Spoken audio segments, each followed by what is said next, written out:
Assalamualaikum warahmatullahi wabarakatuh. Halo viewers,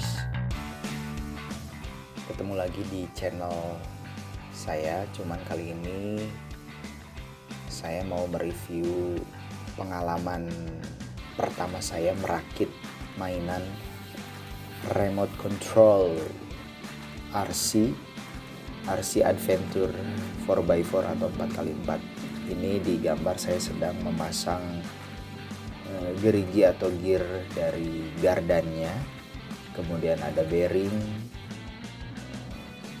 Perlu diketahui ini cukup harus hati-hati juga ya untuk memasangnya, apalagi memasang skrup-skrupnya, baut-bautnya, karena kalau dratnya nggak sesuai ini berpengaruh ke kinerja bannya, kadang-kadang suka jadi goyang segala macam. Nah ini housingnya atau rumah dari si gearnya, gearboxnya.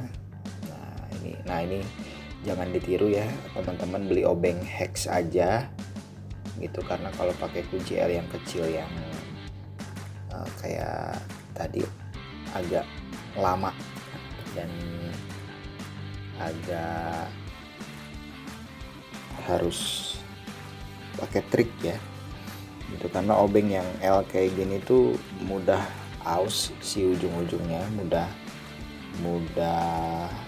apa ya bahasanya, mudah habis si ujungnya, jadi udah nggak bisa diputar lagi kalau udah habis besinya. Jadi mending cari yang benar-benar bagus gitu. Saya beli di, kalau nggak salah, di Mobilio Store. Nah ini saya lagi pasang, mulai masuk ke mana ini, kalau nggak salah mulai masuk ke link-linknya deh. Iya betul, ini nah ini servo, bukan link ya, ini servo mulai saya masukin. Servo ini untuk belok ya, untuk steering ya, untuk kanan kiri. Nah ini digerakinnya sama dinamo, namanya servo. Saya nggak tahu istilahnya bener nggak itu, dynamo gitu kan, pokoknya servo aja gitu. Di dalamnya ada brushless kecil untuk motor penggerak. Nanti si servo ini terhubung ke link steering atau link pengemudi gitu. Nah ini saya lagi potekin satu persatu dari plastiknya, kemudian kasih bautnya ini banyak banget dan nggak boleh ketuker teman-teman gitu. Kalau ketuker kadang-kadang suka kependekan kayak gitu. Udah ada kok di manual booknya, jangan khawatir. Oh ya, untuk RC yang saya rakit ini pakai RC MN86KS ya. Jadi menurut beberapa review, MN86KS ini salah satu mainan RC Adventure yang ya dibilang mahal banget enggak, dibilang murah juga enggak, sekitar 900 ribuan gitu. Saya beli masih di toko yang sama.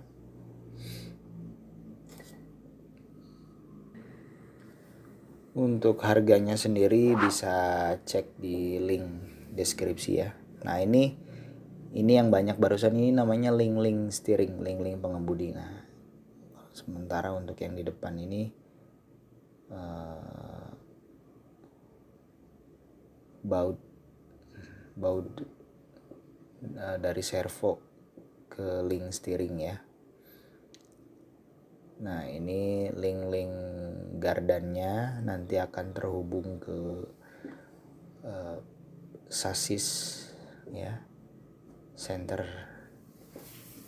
gitu. Nah ini penampakannya udah jadi ya. Lumayan menghabiskan waktu banyak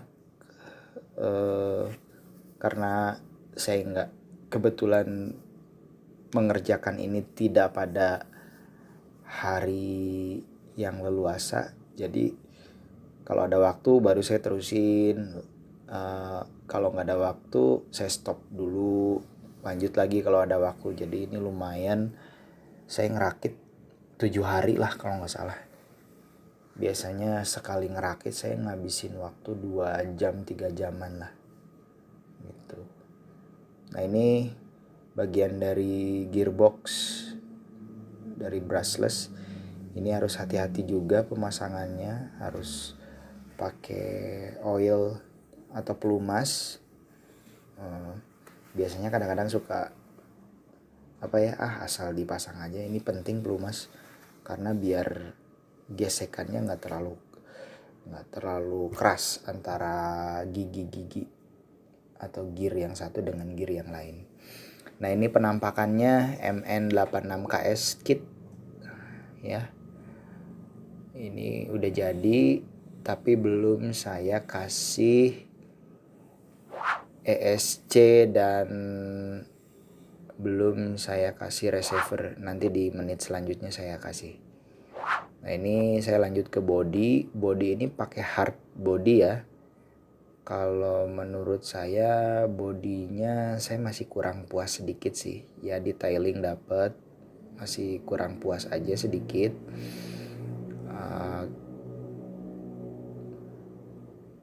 Saya mulai, jadi begitu beli tuh udah hard bodinya udah ada, jadi kita tinggal pasang pintu. Yang belum nempel tuh pintu, karena pintunya bisa dibuka depan belakang, itu bisa dibuka kayak begitu. Kemudian pasang lampunya, pasang eksteriornya kayak jok seperti itu. Nah ini bagian door trim ya kalau nggak salah namanya. Door trimnya saya masukin juga. Nah, ini wiper, lampu sen kanan kiri, tapi belum dikasih lampu sih, baru tempatnya aja, baru housingnya aja. Jadi kalau mau beli lampu sen itu harus beli terpisah. Nah untuk remote saya pakai remote FS GT5, kode serinya, brandnya Fly Sky ya, atau FS. Jadi FS itu artinya Fly Sky. Fly Sky 2,4 GHz. Ini sebetulnya terlalu canggih sih buat saya. Harusnya beli yang lebih murah lagi, bisa dapat 400 sampai 600 ribu. Ini saya beli 900, hampir sejuta kurang. Jangan terjebak oleh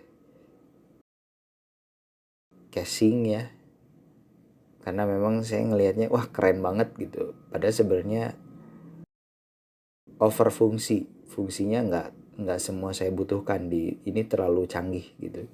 Jadi akhirnya banyak channel yang nggak kepake, harusnya cukup 3 channel aja gitu. Tapi ya nggak apa-apa sih, nggak mau bazir juga, karena ke depan saya mau pasang lampu, kemudian pasang winch segala macam, mudah-mudahan punya manfaat. Nah ini setelah saya pasang receiver sama ESC atau Electronic Speed Control ya. Nah ini beberapa review mobil-mobil saya. Nah ini ceritanya pertama kali saya ngetes powernya. Jadi ini mobil yang belakang ini sebenarnya dimatiin nih, diderek sama MN86KS. Jadi tenaganya gede banget nih si MN86KS ini. Saya pernah lihat tuh ada tulisan 20T di dinamonya atau di brushless yang warna merah yang terpasang di sasis di dalaman mobilnya ini. Kayak gitu. Dan kuat banget asli ini. Suaranya juga meyakinkan banget. Udah kayak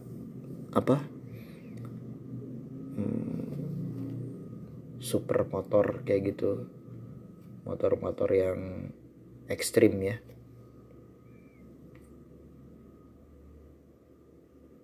Ini beberapa review waktu 17 Agustusan tahun lalu. Jadi sebenarnya saya review mobil ini udah lama banget. Saya beli unitnya, cuman baru sempet upload time lapse-nya tadi gitu. Nah ini saya coba tes ini tes water splash ya. cipratan air sebenarnya, bukan water resist. Kalau water resist itu kan lebih ke direndam ke air kayak gitu ya.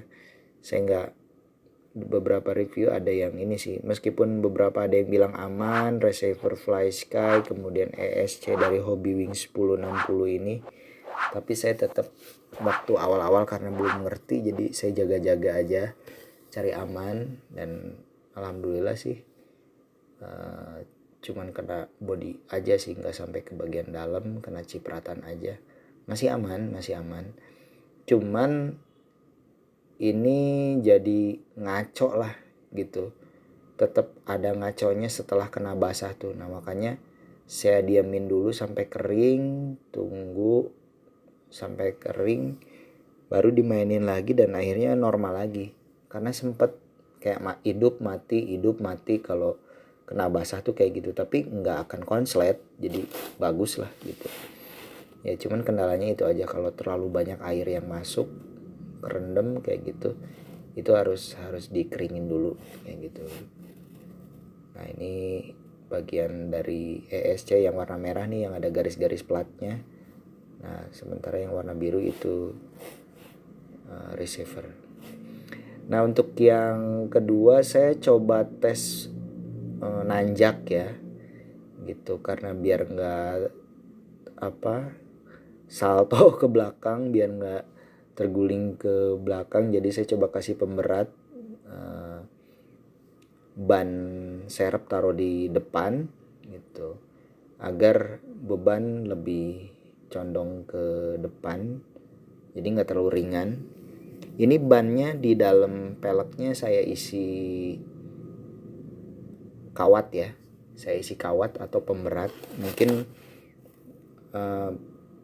di beberapa aksesoris tuh bisa beli kayak balok-balok aluminium kayak gitu ya, pemberat aluminium gitu. Tapi kalau saya sih yang ada aja di rumah gitu, ada kawat, saya gulung, masukin ke pelek, terus ditutup deh pakai ban ya. Alhamdulillah nggak ada tanda-tanda akan terguling ke belakang. Biasanya challenging banget kalau mobil-mobil tinggi tuh, untuk tanjakan yang curam itu biasanya beresiko terguling ke belakang gitu. Ini saya ada beberapa review bersama unit MN yang lain, MN 99 ya ini gitu. Cuman saya copot bagian kap belakangnya, jadinya kayak mobil pickup. Dan untuk MN biasa itu bisa dilihat ya teman-teman, udah ngangkat ke belakang aja itu si antara ban ke bumper tuh kelihatan banget ya gitu. Jadi kalau untuk MN biasa belum kayak MN 86 KS gitu. Ini kan MN 99. Jadi saya mau ngasih tahu perbandingannya, kalau MN 86 KS ini bagus banget buat nanjak karena beratnya pas kayak gitu. Terus tenaganya bagus. Nah ini saya coba kemiringannya ditambah lagi, lebih ekstrim lagi. Kita coba masih bisa nggak gitu. Nah, kita lihat, fokus ke jarak antara ban depan sampai ke bumper ya. Bukan bumper, apa ya namanya? Sampai ke over fender ya. Ya bener, over fender istilahnya. Spakbor kalau bahasa Sunda tuh aksennya spakbor, kena spakbor gitu. Belum jauh. Nah, ini coba untuk yang ketiga kalinya. Untuk ketahanan kemiringannya masih saya coba, karena yang tadi mudah banget udah bisa. Nah ini saya coba. Nah ini udah mulai tuh yang bagian over fender, jarak over fender ke ban, permukaan ban paling atas itu udah mulai tuh ngangkang ya. Udah mulai ngangkang, tapi masih tetap bisa. Wah keren banget lah ini pokoknya. Murah meriah nih MN 86 KS tuh. salah satu mainan yang bisa dibilang setengah hobis, nggak toys banget ya gitu. Ini udah hobi sih, ini bener. Brushlessnya udah kuat, kemudian suspensinya juga meskipun masih plastik, terus ada pernya tapi tetap meyakinkan ya. Nah ini udah saya naikin kemiringannya, ternyata akhirnya jatuh juga. Dan memang nggak wajar sih kalau di realistiknya ini miring banget ini gitu. Ini bisa sampai 60 derajat ya, terakhir sih saya ukur 60 derajat ya gitu, bisa sampai 60 derajat.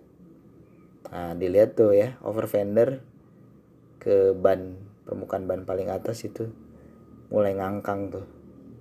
Nah ini jangan sering jatuh karena bisa lepas nih gara-gara ini deh, jadi longgar gitu. Hati-hati juga ya teman-teman gitu. Mungkin bisa diakalin, entah dikasih tali, dikasih kawat biar nggak lepas, atau dilem mungkin, nggak tahu juga ya, belum saya coba. Cuman saat ini sih lepas, tinggal saya pasang aja. Ini saya coba buka bodinya. Saya pengen tahu kalau misalnya apakah ini karena pengaruh body yang terlalu tinggi dan terlalu besar akhirnya nggak bisa naik. Dan ternyata naik teman-teman, nggak ada bodinya karena nggak ada beban berat ke belakang ya gitu. Wah jadi artinya kalau nanjak-nanjak gitu kita perlu memikirkan untuk ganti bodi yang lebih lebih tipis ya atasnya gitu, biar nggak ada beban berat ke belakang, jangan sampai terguling ke belakang gitu. Ini saya coba kasih challenge lagi, si derajat kemiringannya ini lebih di push lagi, lebih ekstrim lagi, mungkin sekitar 60 derajat kalau saya nggak salah gitu. Dan ini masih tetap bisa sih, ini keren banget sih kalau buat saya ini. Untuk harga RC 900 atau sejutaan lah, katakanlah begitu dibulatkan. RC harga sejutaan udah bisa crawler kayak gini, naik kayak gini. Obat stres sih. Asik banget gitu. Ini jangan ditiru ya. Saya memang ngebuka bodinya jadi nggak terlindungi motornya, kabel-kabelnya. Saran saya sih tetap dipasang aja gitu. Wow keren ya, terus. Wah ini kepuasan batin sih, bisa ngerakit mobil pertama kali, mobil mainan, mobil RC Adventure. Kemudian saya coba kasih challenge untuk nanjak ya di 60 derajat. Rasanya tuh wah bangga banget, rakit seolah-olah rakitan gue, rancangan gue berhasil sukses. Padahal sebenarnya dari pabriknya juga udah ditentukan sih rakitannya biar lebih mudah gitu. Ini saya coba lebih ekstrim lagi. Ini terakhir saya coba di 60 derajat ya, kalau nggak 59, pokoknya antara 58 sampai 60 derajat ya gitu.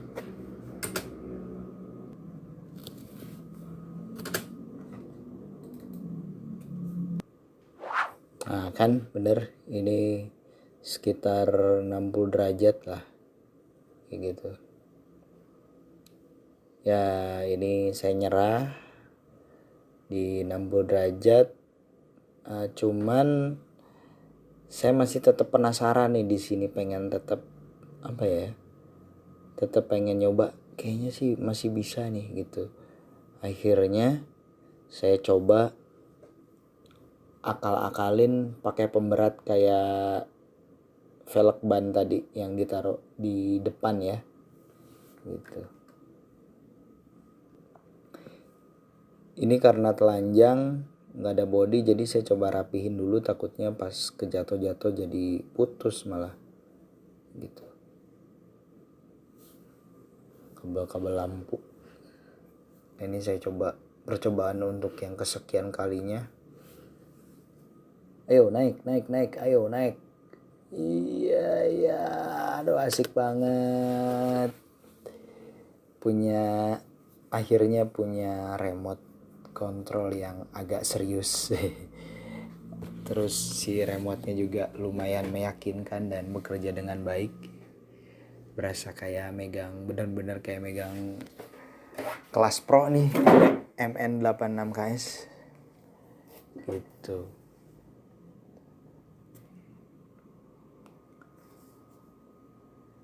Nah ini saya coba tambah lagi. Pokoknya selama belum terguling masih terus jalan. Nah ini kalau nggak salah sesaat setelah ini saya akhirnya memutuskan memberikan pemberat karena beban ke belakangnya masih tetap lebih berat gitu. Nah, kelihatan banget kan ngangkang tuh bagian depan, udah naik tuh. Kalau turun terus direm ngedadak ini bisa terjun ke belakang nih. Salto gitu. Nah ini saya coba lagi untuk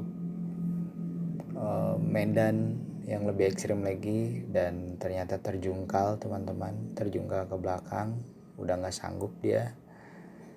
Nah di sini di waktu inilah akhirnya saya memutuskan menggunakan pemberat velg. Dan pemasangan pemberat velg juga ini tricky juga nih teman-teman. Ada caranya, nggak bisa sembarangan. Jangan terlalu tinggi juga, jangan terlalu ngabisin tempat di bagian bumper gitu, karena kan untuk crawler kayak gitu butuh space ya gitu antara bumper dan ban. Kalau misalnya nggak ada space malah jadi nubruk ya, nyangkut si bumpernya gitu.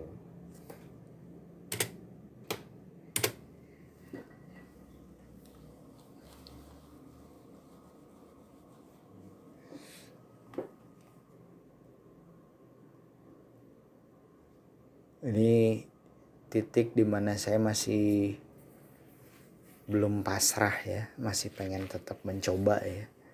Tapi sebenarnya udah nggak bisa sih. Lagian juga jarang-jarang sih event off-road kayak gitu kemiringannya benar-benar miring kayak gini. Nah ini saya taruh berdirikan ya si ban dan velgnya gitu. Tapi akhirnya ini nggak terlalu efektif juga. Akhirnya saya taruh si velg dan bannya itu tiduran di bawah bumper depan. Jadi lebih optimal berat ke depannya. Gitu. Ini masih kurang bagus sih kalau ini. Nanti di menit berikutnya saya coba tampilkan ban serepnya ditaruh di bawah bumper depan tapi tiduran ya, horizontal gitu.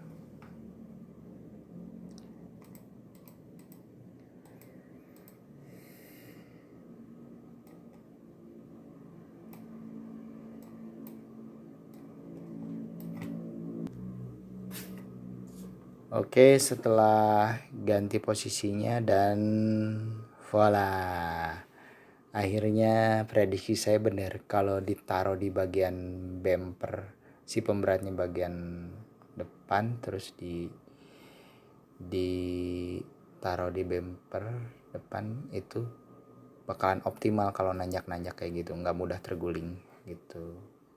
Tapi kalau sekarang sih nggak usah pakai pemberat pelek kayak gini ya. Ini sih contoh aja, sebenarnya bisa beli aksesoris yang aluminium kotak-kotak itu ya. kayak blok-blok kayak gitu segede permen ya, itu pemberat tuh gitu, aksesoris. Nah ini sebenarnya pemakaiannya dari awal ngerakit, tes kesana kemari, nanjak gitu, speed. Saya pengen tahu gearnya, karena di dalamnya masih ada gear yang plastik, nggak semuanya besi. Jadi saya penasaran jangan sampai habis nih si gear plastiknya gitu, karena lumayan dipakai ngegas sekaligus, kadang ngerem sekaligus ya. Nah untuk seperti di menit-menit awal, biar gesekan antara besi dan si gear plastiknya ini enggak terlalu kasar, jadi tetap harus kasih oil ya gitu.